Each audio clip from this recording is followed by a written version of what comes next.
I don't know, I'm just taking pictures of Robert. That's so cool.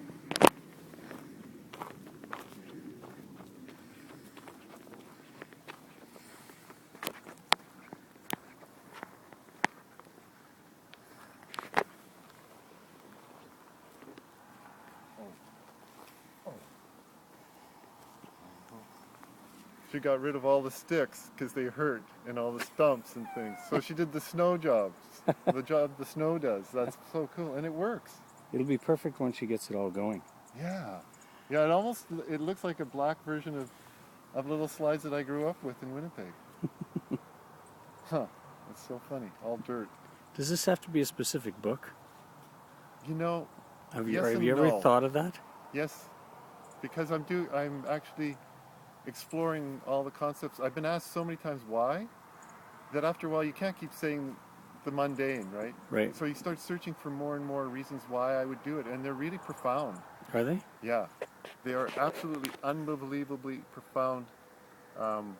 Yeah, because you get a sense of center, you get a balance, you get core balance. It starts after a while. You forget it's there.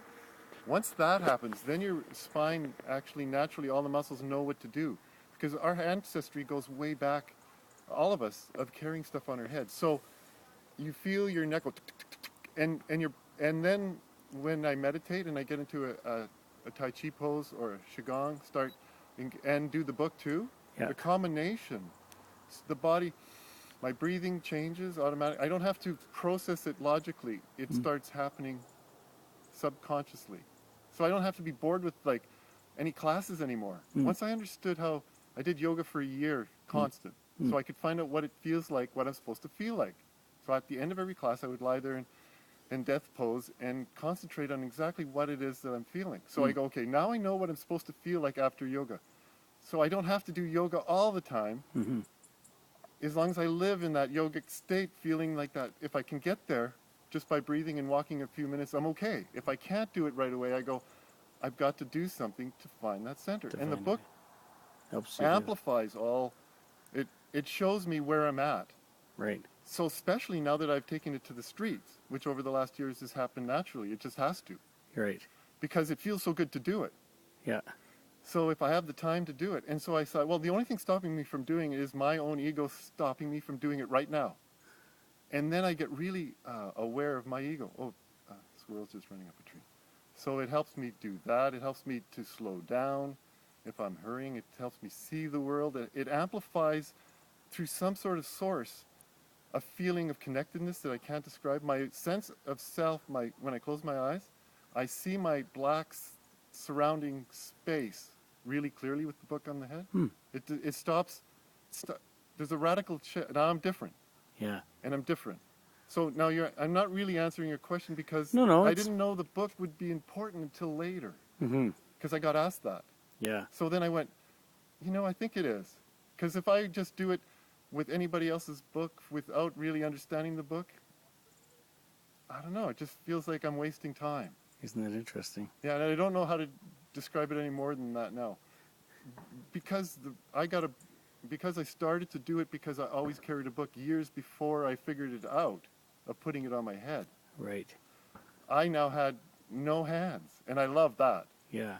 Except now I'm carrying the iPhone a lot, so it's like, so I'm actually going to put the iPhone in the book. I'm going to cut I just realized I'm going to cut a little spot for the iPhone, so I'll have a case. Perfect. And I'll have a book if I leave enough, have the books big enough. Right. Yeah, so that's the next thing When we were in Rwanda, we had a little running joke. We were doing volunteer work there, and we saw people with progressively bigger and bigger things on their heads. Uh-huh.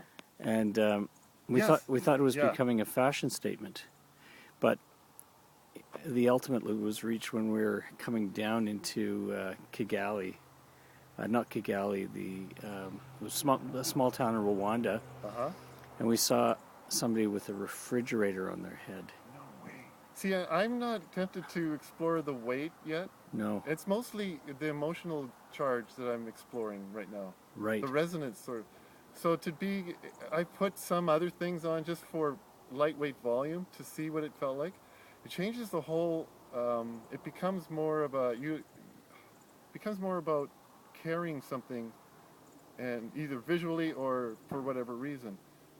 So far, I'm still exploring something else that really is tantalizing. So the book's important to me.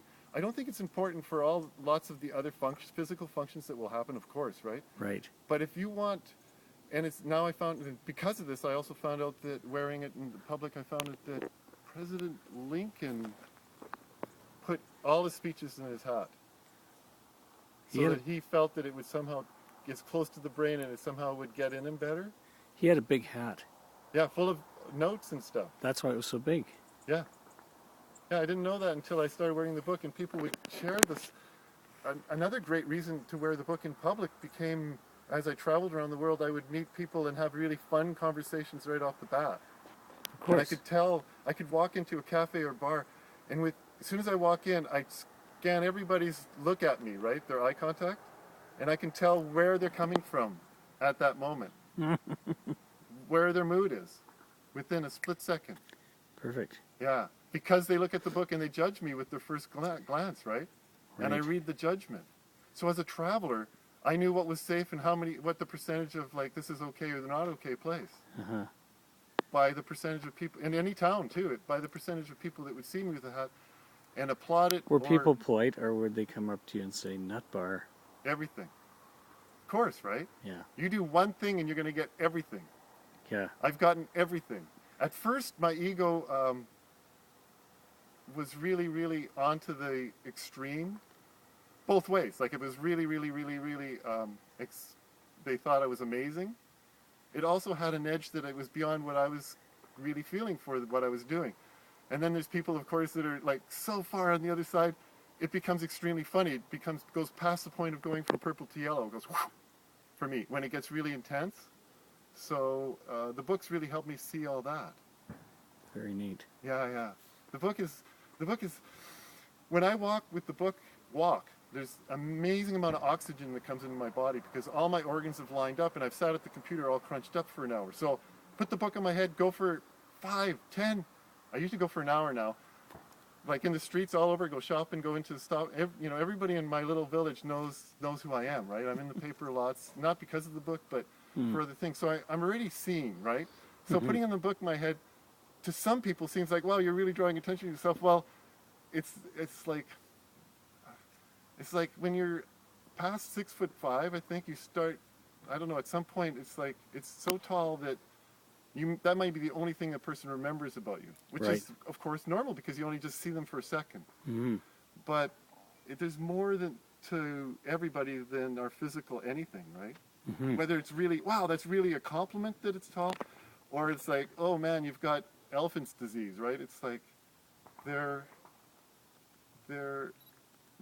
we're much more than our height and for a tall person such as myself, it's interesting how some people, that's all they want to talk about. Every time they will see me, like they see me 6 times a year, our only conversations is how tall I am and the difference. And it's like, this is an old subject for me, but you can't really say that because that would be confusing for a person that you've just met too, right? Well, they should know that it's an old subject for you. But it strikes me that there's so many good uses for books, and this is another good one. Oh, you know? Oh, and you have the book when now with Google and everything, sure. And I've got the iPhone 4. You can now do that. But I started this pre any of that easy way to record what you're thinking. I mean, I used to come home from travel. You know, when you travel alone, you do a lot of thinking too, right? Because you're not going to be talking. And then you need to find your way back to a tiny little place. So you have to maybe sketch it, like and sketch plan how to get back there, because it's just like you can't even describe it to yourself, let alone. So it had that ability as a traveler. But now you tell me, go read this book or Google this, and I write down your name and what it is that I'm looking for. And then at the end of the month, because I start a new book often, right? Probably by I try to time them for the end of the month. That I catch up on all those. I order all those books. I look for what I need. Oh, I got to get that kind of sulfur or whatever it is. Boom. So I don't have to try to remember it. Mm-hmm. And then I can be more in the moment rather than going. And so, especially by the side of the bed, you have the book by the side of the bed and you start writing. So you don't have to try to remember the great thought you just had or the music little ditty or something that can trigger a memory later. But then you have to learn how to use the book. Is it the book you're currently reading that's on your head? The book that I'm currently doing is I'm writing a book right now. So Uh, I'm writing a book on how to do what we just I've touched on what I'm actually writing about with the book. The book is the book in itself. It's totally quantumly like touching on all the bases. It's actually teaching me how to talk to myself, to understand what I'm doing, to understand the world and what I'm doing through the book and through my art and through my sketches. So I'm sketching in and talking to myself through myself with the book, and it's evolving to be a book to help myself and maybe share someone else that has the same mindset that wants to play with the world. I'm putting down all the tips and tricks that I find and have found to help me enjoy this planet even more. Is there a problem if the book falls off your head? At the beginning, it does fall off your head. And I'm sure somehow it could, but right now it's so subconscious that if I get, it's been on long enough that if I start to dance and I get into the groove, that's another important thing. It makes you very limber if you play this game. And this is the game. You just get into a place where the music's really good for you, and you've had the book on your head for a while, and you don't care if anybody sees you at all. You can get there. Then, and my body gets warmed up. I can actually get to the point where it's leaving my head, and I can't see it in the dark and all the flashing lights and all the music, and I'm literally pushing myself to dance as strong as anybody else on the dance floor is the game I play. So I can see all around the dance floors anywhere, right from Amsterdam to Hong Kong. So then I would stand, get right in the middle, and then dance as hard as anybody else to elevate the energy, and people would see me as even off in the distance, and I would watch the whole crowd shifting as if I was conducting, and so I played that game. And so with the book, it drew more attention, and it actually made me able to sculpt the sound room physically, emotionally somehow with the book. It just amplified people's attention to what I was doing on some, even through the corner of their vision. And I really enjoyed that. So I got to play with whole rooms and stuff.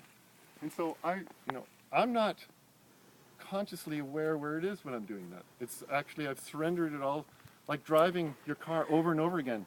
You surrender all that boring stuff to your body, and my body just deals with it. My spine totally is tuned in.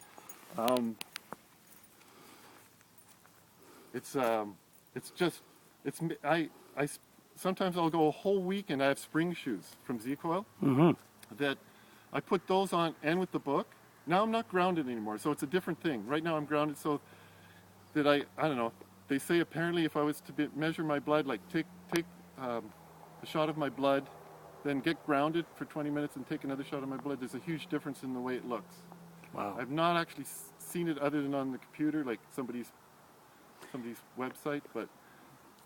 Robert Cerins in the book.